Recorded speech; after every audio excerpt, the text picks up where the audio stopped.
feeling na nasundan agad pagkatapos nung iyong high rating show? Siyempre parang masaya po. First, masaya. Pero ngayon nakita ko na po yung cast. First time po lahat sila makatrabaho eh. Nang naisip na po kasi si Kuya Richard, nakatrabaho ko na po siya dati nung bata pa ako. Ako po yung young na Richard Gutierrez. So parang medyo hindi na po ako ganun kaalok ba. Pero yung sa iba medyo hindi ko po alam kaya medyo challenge naman. Paano maiiba ang role mo dito sa Overtime doon sa role mo dati as Justin? Unang-una po ako na po ngayon ulit yung bunso. Kasi doon po ako Panganay. Ngayon ako na po yung bunso. Tapos kakaiba po ngayon, hindi po ako yung parang palaging pressure. Sa basang sisiyo po. Ako po yung pressure kasi ako yung kuya, diba? Ngayon po, ako po yung dahilan kaya mape-pressure. Parang mas kakaiba po ngayon dahil iba po yung maggagampanan kong role.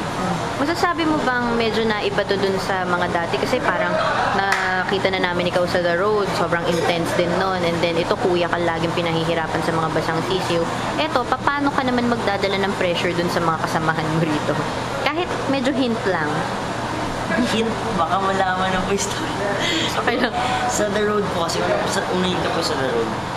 Hindi pa po ako ganun ka, parang yung role ko hindi pa po ganun ka-mature eh.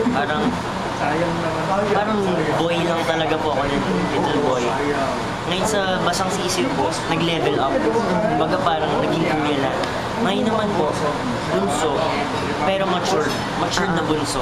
Hindi po yung parang katwitams na bunso. Ngayon ako na po yung mature. Kaya saan po ako sa parang mag-iisip. Tapos parang ako nga po yung dahil na kaya mag-pressure kasi ako yung isa sa magdudulot ng parang problema. Kaya hindi po magagawa yung, hindi po nila magawang mahirap kasi explain, pero hindi po nila magawa yung gusto niya gawin ni Ate Lauren. Kasi nasa isip niya ako.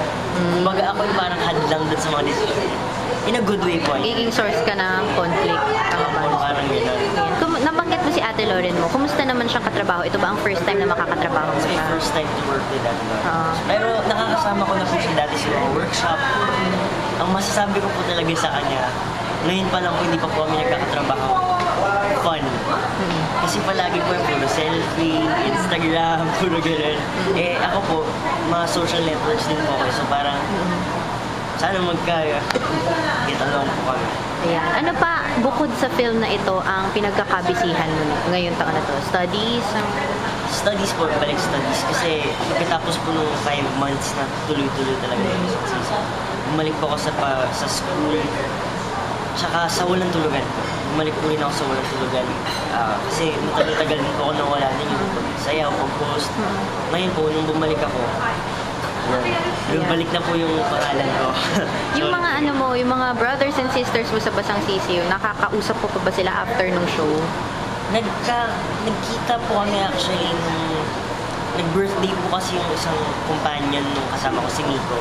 Kaso wala po sila doon unfortunately. Pero kumusta na po si Nico. So updated pa rin naman po. Tapos si Bianca po. Kasi madalas ka-batch po siya eh. So parang sa mga workshop, nakakasabay ko pa rin. Ayun, hindi maganda pala. Tawag dito, anong klaseng rents ang dapat naming abangan dito sa Overtime? Anong klaseng rents? Based po dun sa nalaman kong storya, narinig ko po kanina sa story ko, isa po akong parang cool dude. Hindi na po ako yung kunot noo style na acting. Ako na po ngayon yung hindi ka na problemado. Parang ganun na po ako palagi. Parang wala na po halos problema. Ang problema po, tinatry ko na rin isolve. Parang ganun na po yung mangyayari. So, tsaka ngayon lang po ulit ako makaka-experience ng bunso na role. So, parang babalik po tayo sa ganun, pero kakaibang bunso. Palagi ka na naming nakikita sa TV. So, is it safe to say na in the next 10 years, ay maaaring ikaw ng susunod na Richard? Do you think? Sana po. Kung pagbibigyan, sana po. Well, nandito naman ako sa industriya. So, might as well tuloy ko na rin po.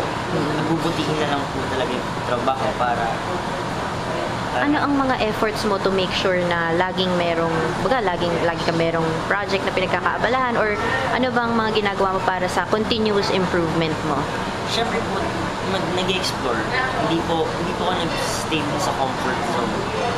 tinatry din po. Kasi ngayon po, nasa linya po sa drama, diba? Oo. Ngayon po, overtime, medyo may action. So, bago na naman po ito. Parang, it's a new thing for me. Ito na po yung bago kong tatry, medyo action na po. Sana po, mapagsabay ko. Tapos, syempre, mag-discover din po, kunwari, sa hosting. Nag-start na po ako ng hosting yun sa kiddie show na Chubby World. Ngayon naman po, try natin po ulit. Sana kung mapagbibigyan. Sa Walang Tulugan, medyo mag-host na po ako dito. Tsaka singing po, singing. Oh, yun. Album? May album bang Wala paparating? naman po, pero medyo Live. Ito na po. Una po, maraming salamat po sa pagsuporta sa aking career. Sa pagsuporta po sa aking last na show, ang mga Basang Sisiyo. Thank you for making us #1. Sana supportahan niyo po ako sa Walang Tulugan. Tsaka ngayon, may parating po akong bagong movie, ang The Overtime. Sana panoorin niyo po ito dahil para ako po mismo na challenge po ako sa magiging role. Kaya please abangan niyo po. Magiging maganda po ito.